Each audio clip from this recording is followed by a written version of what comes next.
Con solo ver la cara de Nick Diaz y de BJ Penn sabemos que esta fue la pelea de la noche. Este combate era el regreso de Nick Diaz a UFC. Para ese momento él ya había sido campeón peso welter de Strikeforce. Por su parte BJ Penn ya había sido tanto campeón peso ligero como campeón peso welter pero en UFC. Desde el principio del combate BJ Penn le pudo conectar buenos golpes a Nick Diaz. El mayor de los hermanos Diaz momentáneamente llevó a BJ contra la reja, donde consiguió muy buenos golpes, pero minutos después BJ se logró escapar de su control. De ahí nuevamente creo que BJ conectó la mayoría de los golpes buenos. Hubo una secuencia de grappling que me gustó bastante donde BJ consigue un derribo. Yo pensé que Diaz estaba buscando la guillotina, pero realmente como que no quería quedar por debajo de su oponente. Al momento de querer levantarse, Baby J le termina tomando la espalda a Diaz. Quiere rodarse y en el proceso siempre tuvo la pierna levantada y con una mano deteniendo la pierna de BJ. Esto con el fin de que BJ no le hiciera el triángulo de piernas al cuerpo. Con eso Diaz lograba sacar su cadera del control de BJ Penn y estar fuera de peligro. Me alargué demasiado en esto, pero es que el jiu-jitsu de los hermanos Díaz es otra cosa. Y obviamente el de BJ Penn también. Después de ahí, lo que más vimos en este primer asalto fue striking. Que por cierto, no olvidemos que BJ se retiró peleando en peso pluma. 2 categorías por debajo del peso welter y aún así él lograba hacer daño con sus manos. Para el segundo asalto de esta pelea, Nick Diaz empezaba con los juegos mentales. De hecho, como pudimos ver en el clip anterior, hasta le dio un cabezazo al puño de BJ para provocarlo. Esa presión tan característica, el volumen de golpes y el cardio infinito de parte de los hermanos Díaz se hacía presente en este segundo asalto. Nick no dejaba descansar ni un solo segundo a Baby J. Le arrojaba combinaciones de golpes tanto a la cara como al cuerpo. Inclusive cuando lo tenía contra la reja controlándolo, no dejaba de lanzarle golpes en ningún momento. Los golpes de Nick no son precisamente potentes, pero tanto volumen es lo que termina dañando a sus oponentes. Para ese momento, Penn ya le había logrado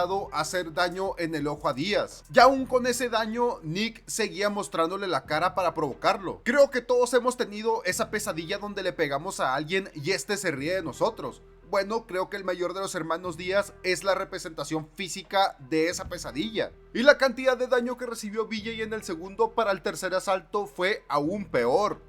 Penn sí lograba conseguir uno que otro golpe, pero Díaz no frenaba en ningún momento. El daño en el ex campeón peso welter y peso ligero para este asalto era aún más notable. Inclusive en cierto punto del asalto BJ ya estaba volteando a ver al reloj. De haber existido otro asalto, yo creo que The Prodigy no hubiera salido de su esquina. El primer asalto de este combate para mí fue totalmente para BJ Penn. El segundo y el tercero totalmente para Nick Diaz. Inclusive uno de los jueces puntuó este asalto como un 18. Precisamente era con Nick Diaz con quien empezaba la famosa racha de derrotas de BJ Penn. A pensar y considero que lo que le hizo tanto daño a Penn al final de su carrera fue precisamente pelear contra tipos más grandes. Posiblemente si se hubiera quedado en peso ligero o bajado a peso pluma desde antes, el daño en su carrera no hubiera sido tan malo. Después de este combate, Nick Diaz hizo lo típico de él y hasta se peleó con uno de la esquina de BJ Penn. Sin embargo, a este último lo respetaba bastante. Cosas típicas de los hermanos Díaz.